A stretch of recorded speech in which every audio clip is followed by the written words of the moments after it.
Okay, welcome everyone, and thank you for providing me the opportunity. So we are clear, I think more specific in the guide about what are your responsibilities.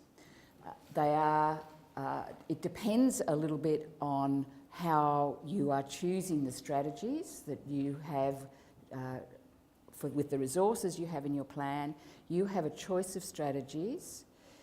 And you need to think about the responsibilities will be a bit different depending on how what strategies you choose. So the two key things are being clear about it relates to the disability of the person whose that strategy is for, and it's about achieving the goal that you have and that's been recorded in the plan.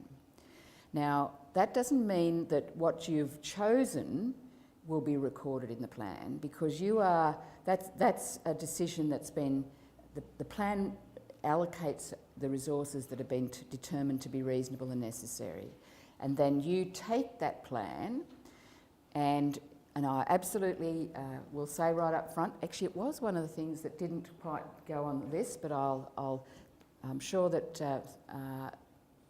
for those who already got a plan, it's not an easily understood document. So I'll acknowledge that, but what it does say quite clearly, and it might not match exactly the words you used at your planning meeting, but I remain hopeful that it does at least is at least recognisable as the plan that the goals that you spoke about at your planning meeting, and that they are there recorded in the very front page of the plan.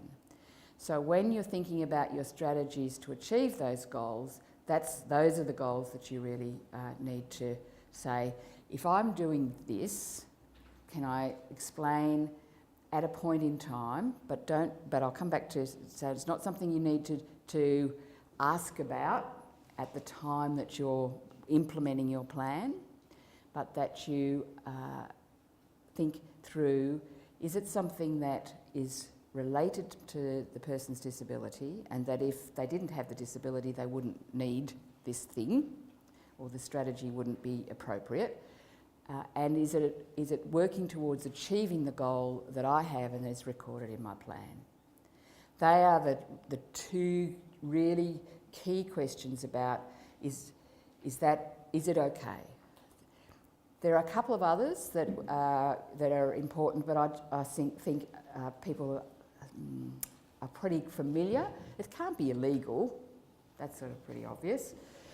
It can't be things that should be provided by a mainstream service organisation. So it's not something that Medicare should pay for, the health system should pay for. It's available through another government-funded program that's available because we're all citizens. So that's something you do need to think about. It's also important to think that it's